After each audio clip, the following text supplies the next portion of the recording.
한국 교회 역사에서 요즘처럼 기독교인들이 세상으로부터 많은 비난을 받는 시대는 없었을 것입니다. 특별히 코로나로 인해서 더 심해졌죠. 물론 교회가 잘못한 일들이 많아서 비난을 받는 것은 어쩔 수가 없습니다. 그럴 때 우리는 먼저 스스로 개혁하고 변화하고자 하는 끊임없는 노력을 해야 합니다. 그러나 교회 자체를 혐오의 대상으로 여기는 것은 옳지 않습니다. 어쨌든 이런 쉽지 않은 시대에 신앙생활을 한다고 하는 것은 정말 각오를 단단히 해야 하는 일입니다. 교회사에는 백색 순교라는 개념이 있습니다. 피를 흘려 순교당하는 것을 적색 순교라고 말한다면 피를 흘리지는 않지만 믿음을 가지고 살아가면서 사람들로부터 비난당하고 조롱당하고 손해보며 사는 것을 백색 순교라 말합니다. 우리는 갈수록 쉽지 않은 시대를 살아간다고 하는 것이 역설적으로 보면 오히려 건강한 신앙생활에 도움이 될 수 있다라고 생각이 됩니다. 우리가 신앙생활 할 때마다 만약 좋은 일만 생긴다고 하면 예수 믿는 거 그렇게 어렵지 않을 것입니다. 그러나 주님 믿는 것이 쉽지 않고 힘들다고 하더라도 충성스럽게 주님을 붙들고 살아간다면 주님께서 더욱더 기뻐하심을 믿으시기 바랍니다. 오늘 우리는 본문을 통해서 이렇게 쉽지 않은 시대에 우리에게 주시는 하나님의 말씀을 묵상하면서 함께 은혜를 나누고자 합니다. 오늘 창세기 본문 18장 19절에는 구약 성경에서 예정과 선택의 목적이 분명하게 나오는 그러한 본문입니다. 19절입니다. 내가 그로 그 자식과 권속에게 명하여 여호와의 도를 지켜 의와 공도를 행하게 하려고 그를 택하였나니 이는 나 여호와가 아브라함에 대하여 말한 일을 이루려 함이니라. 여기에 그를 택하였다라는 표현이 나오는데 그것은 하나님께서 아브라함을 선택했다는 이야기입니다. 자, 근데 한번 여러분 생각을 해봅시다. 왜 하나님께서는 아브라함을 선택을 했을까요? 그리고 그를 선택해서 믿음의 조상으로 삼아 주셨습니다. 근데 저는 성경을 아무리 봐도 왜 아브라함이 선택이 됐는지, 왜 또 아브라함이 믿음의 조상이 됐는지 그 이유를 도저히 찾을 수가 없습니다. 근데 여러분, 역설적으로 아브라함은 믿음의 조상이 될 만한 그 어떤 요소도 갖추지 않았기 때문에 하나님께서 그를 선택하신 겁니다. 아브라함을 보십시오. 아버지 데라와 함께 갈대아 우르에서 하나님을 모른 채 우상 숭배를 하면서 오랫동안 살던 사람입니다. 나이 75세까지 자녀가 없이 살던 사람이었고 아내 사라는 경수가 끊긴 여인이었습니다. 인간적인 측면에서 보면 믿음의 조상이 되기에는 아무런 조건을 갖추지 않았다는 이야기입니다. 근데 여러분, 하나님은 그를 선택을 해서 구원과 언약을 주셨습니다. 이게 중요합니다. 아브라함이 하나님의 선택을 받을 만한 이유가 전혀 없다는 것이 하나님께서 그를 선택한 가장 중요한 이유라고 하는 것입니다. 왜 그럴까요? 하나님은 아브라함을 통해서 구원이라고 하는 것은 오직 하나님의 은혜로만 되는 것이다라는 사실을 우리에게 보여주기 위함입니다. 여러분, 하나님의 예정과 선택은 인간적인 조건에 따라 이루어지지 않습니다. 아무런 자격이 없는 자를 불러서 구원하시는 것이 하나님의 뜻이고 하나님의 은혜고 하나님의 사랑입니다. 마찬가지로 저와 여러분들도 하나님께서 아무런 인간적인 조건이 없는데 하나님의 은혜로 선택을 해서 구원함을 주시고 하나님의 자녀가 되도록 만들었다고 하는 이 놀라운 사실에 감사하며 살아가시기를 주님의 이름으로 간절히 축원합니다. 네, 이렇게 아브라함을 조건 없이 선택하신 하나님은 그에게 5가지 정말 중요한 약속을 주십니다. 창세기 앞에 부분 12장 2절 3절을 봅시다. 내가 너로 큰 민족을 이루고 내게 복을 주어 내 이름을 창대하게 하리니 너는 복이 될지라. 너를 축복하는 자에게는 내가 복을 내리고 너를 저주하는 자에게는 내가 저주하리니 땅의 모든 백성이 족속이 너로 말미암아 복을 얻을 것이라. 지금 아브라함을 선택하고 그에게 5가지 약속을 해 주십니다. 땅, 자손, 명성, 관계, 복입니다. 저는 이것을 아브라함의 오각형이라 이렇게 말할 수 있다고 생각합니다. 먼저 땅입니다. 하나님은 고향 친척 아비집을 떠난 아브라함에게 새로운 땅을 주시겠다고 약속하십니다. 자손, 하나님은 자식이 없던 그에게 큰 민족을 이루게 해 주시겠다고 약속합니다. 명성도 있습니다. 무명의 아브라함입니다. 아무도 모르는 무명의 아브라함을 창대하게 해 주시겠다. 관계입니다. 하나님께서는 아브라함을 축복하는 사람에게 복을 내리시고 아브라함을 저주하는 사람을 저주한다고 말씀하셨습니다. 이것은 뭐냐면 하나님과 아브라함이 깊은 우정의 관계를 맺었다는 사실을 보여주는 것입니다. 그래서 이사야 41장 8절에 보면 나의 벗 아브라함이라고 그렇게 표현합니다. 마지막 복입니다.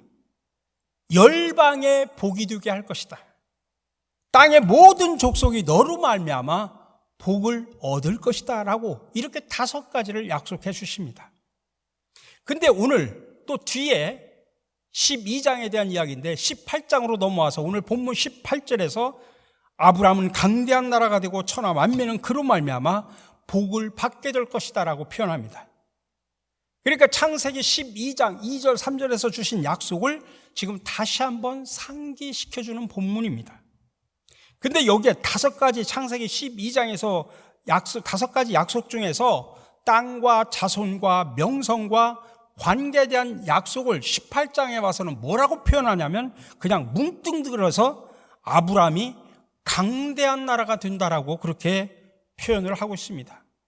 아브라함이 강대한 나라가 될 것이다라는 말 속에 그 4가지 약속과 복이 다 포함되어 있습니다. 그런데 마지막 약속인 천하 만민은 그로 말미암아 복을 받게 될 것이라고 하는 열방의 복만 지금 강조하고 있습니다. 왜냐하면 하나님께서 아브라함에게 땅과 자손과 명성과 관계에 대한 약속을 주시는 이유가 뭐냐? 열방의 복이 되는 선교적인 비전을 목표로 하고 있기 때문입니다. 그런데 여러분, 이 구절이 어떤 배경 속에서 나온 이야기냐면 하나님께서 소돔과 고모라를 멸망하려고 하는 계획을 아브라함에게 미리 알려주십니다. 아니, 하나님이 계획하시는 일을 아브라함에게 미리 알려주는 겁니다. 왜요? 창세기 12장에서 이미 아브라함을 친구로 삼으셨기 때문입니다. 여러분, 그래서 하나님의 선택은 이렇게 중요한 특징을 가지고 있습니다. 선택할 때는 아무런 조건 없이 선택하는데 이미 선택을 받은 사람은 너무나 큰 특권과 사명을 부여받게 된다는 사실입니다. 아브라함은 그 사실을 알았기 때문에 하나님께서 소돔과 고모라를 멸망하려고 하실 때 그 도시를 위해서 끊임없이 하나님 앞에 간청을 하죠. 마지막 의인 10명만 있으면 걷어주십시오라고 이야기하면서 마지막까지 간청하는 모습을 알 수 있죠. 이렇듯 하나님의 선택을 받은 백성은 자기 혼자만 잘 먹고 잘 사는 것이 아니라 오히려 자신을 통해서 땅의 모든 백성이 복을 얻기를 소망해야 된다는 이야기입니다. 이것이 아브라함에게 주어진 선교적인 비전입니다. 여러분, 오늘날 저와 여러분들도 마찬가지입니다. 저와 여러분들을 선택하셔서 하나님의 자녀로 삼으신 이유는 저와 여러분을 통해서 우리의 이웃이 그리고 모든 민족이 복을 받기 위해서 선교적 비전을 이루어가라는 뜻임을 믿으시기를 바랍니다. 오늘 19절 말씀해 보니까 하나님의 선택을 받은 아브라함에게 한 가지 사명을 더 주십니다. 내가 그로 그 자식과 권속에게 명하여 여호와의 도를 지켜 의와 공도를 행하게 하려고 그를 택하였나니, 새번역 성경으로 읽으면 이렇습니다. 내가 아브라함을 선택한 것은 그가 자식들과 자손들을 잘 가르쳐서 나에게 순종하게 하고 옳고 바른 일을 하도록 가르치라는 뜻에서 한 것이다. 이렇게 하나님께서 아브라함을 선택하신 목적은 아브라함이 자기 후손들에게 여호와의 길을 따르고 그리고 의와 공의를 행하게끔 명령하도록 하기 위해서라는 이야기입니다. 여기서 우리 하나님께서 아브라함을 선택하신 두 번째 목적을 보게 됩니다. 열방의 복이 되는 선교적 비전이 첫 번째라면 여기는 공의와 의를 행하는 윤리적 비전을 지금 주고 있습니다. 여기서 말하는 여호와의 도는 하나님의 법도를 말합니다. 물론 아브라함 시대는 율법을 받지 않았죠. 후에 모세가 받았죠. 그럼에도 불구하고 그는 하나님의 계시를 받아서 어떻게 살아가는 것이 하나님이 기뻐하는 삶인가를 다 알았습니다. 그것이 바로 하나님의 법도입니다. 근데 이 구절은 뭐냐면 이 여호와의 도를 이루기 위한 구체적인 방법이 뭐냐? 그것은 의와 공도를 행하는 것이다 라는 것입니다. 여기서 말하는 의는 히브리어로 ጼ다까라고 표현하고 공도는 미슈파트라고 표현하는데, 히브리어의 미슈파트는 거의 성경에서는 공의라고 번역을 합니다.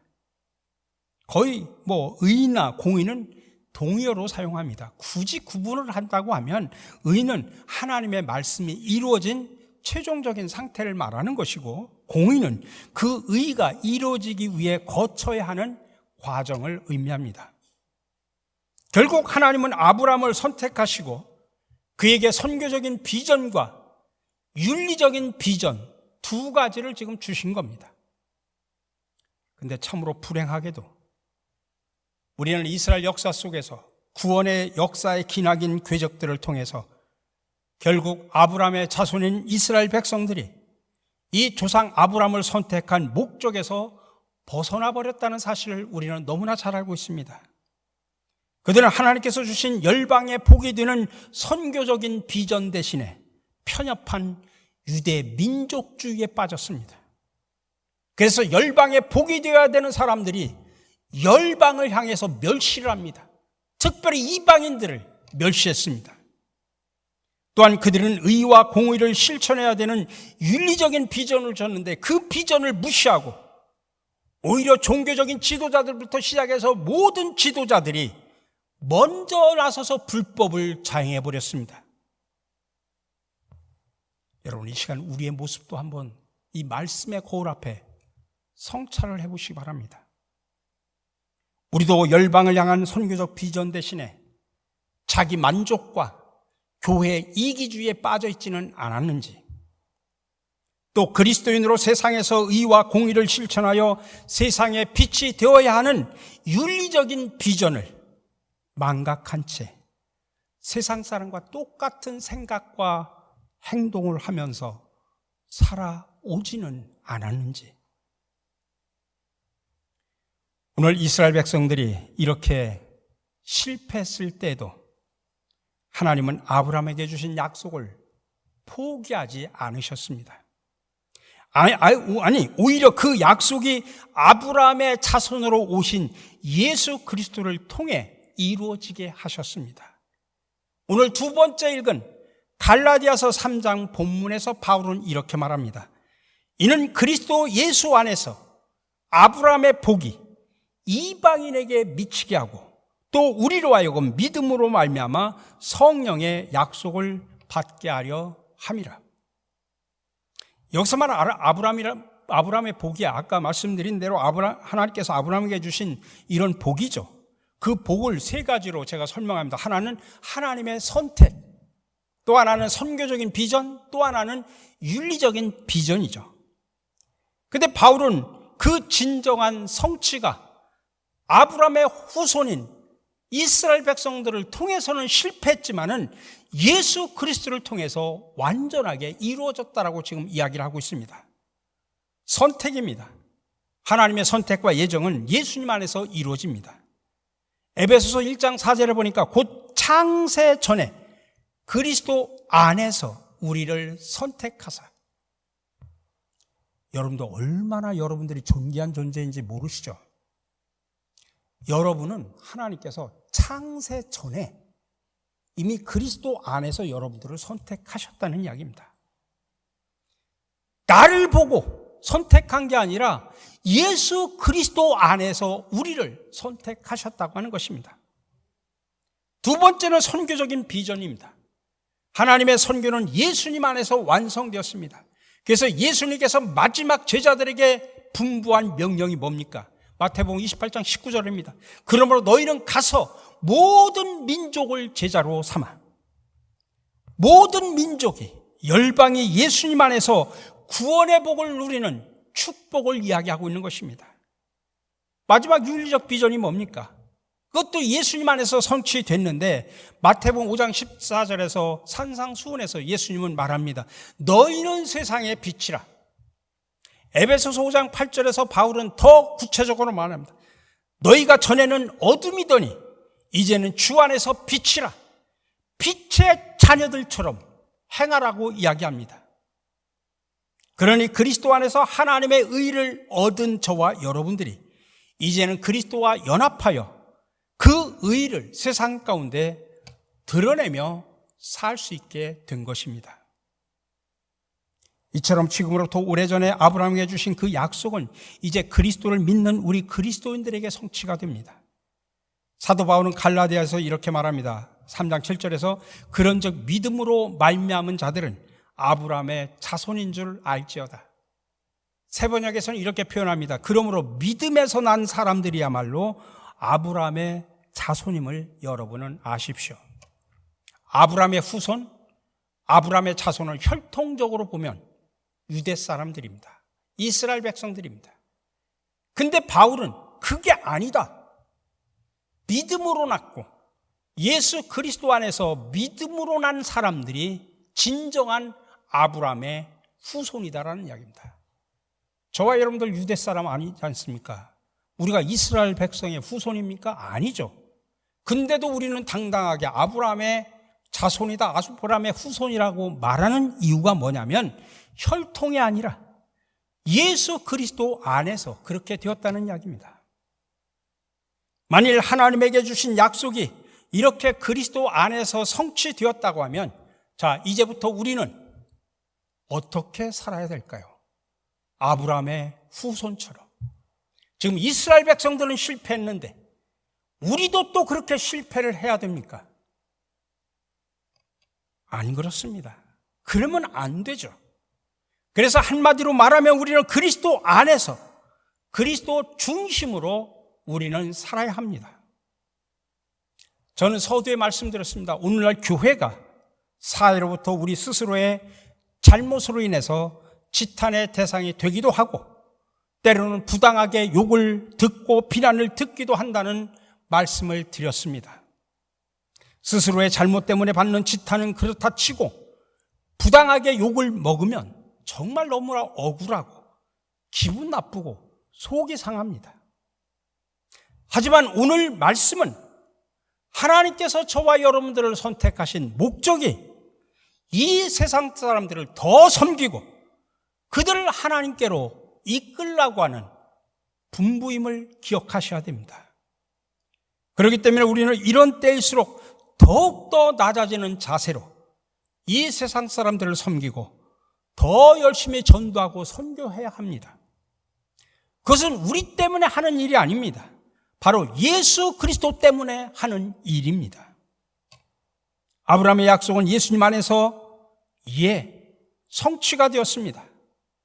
예수님은 우리를 구원하기 위해서 자신을 내어주신 사랑의 주님이십니다.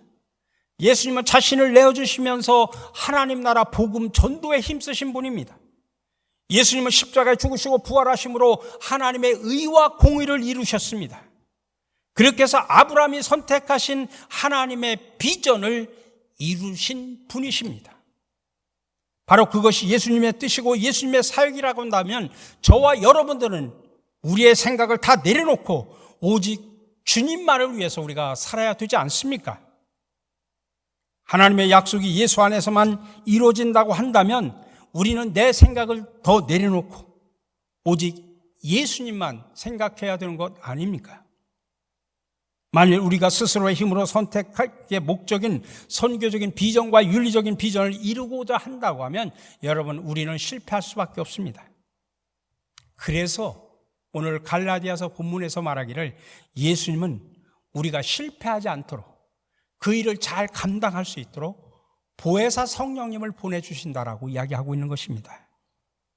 오늘 갈라디아서 본문에서 바울은 또 우리로 하여금 믿음으로 말미암아 성령의 약속을 받게 하려 함이라. 아브라함에게 주신 약속이 내 힘으로는 안 됩니다. 그래서 성령의 도움을 통해서, 성령을 통해서 우리는 완성할 수 있습니다. 그래서 아브라함에게 주신 그런 비전이 성령을 통해서, 저와 여러분들을 통해서 선교적인 비전과 윤리적인 비전을 이루어갈 수 있다고 하는 것입니다. 그렇기 때문에 우리는 때로 조금 오해를 받는다고 할지라도, 비난을 듣는다고 할지라도 우리는 오직 예수님 때문에 또 우리를 선택하신 하나님의 뜻을 붙들고 나가야 됩니다. 여러분, 그래서 가정에서도 마찬가지입니다. 가족들을 사랑할 때도 예수님 때문에 그리고 성령의 능력으로 사랑해야 됩니다. 교회도 마찬가지입니다. 저 인간 얼굴 쳐다보면 참 왼수 같은 얼굴이고 꼴도 보기 싫은 얼굴입니다. 근데 여러분, 예수님 때문에 성령의 능력으로 사랑하셔야 됩니다. 오직 예수님 때문에, 그리고 성령의 능력으로. 오늘도 하나님께서 우리를 선택하신 그 목적을 잘 감당하셔서 아브라함의 복을 누리는 저와 여러분들이 되시기를 주님의 이름으로 간절히 축원합니다.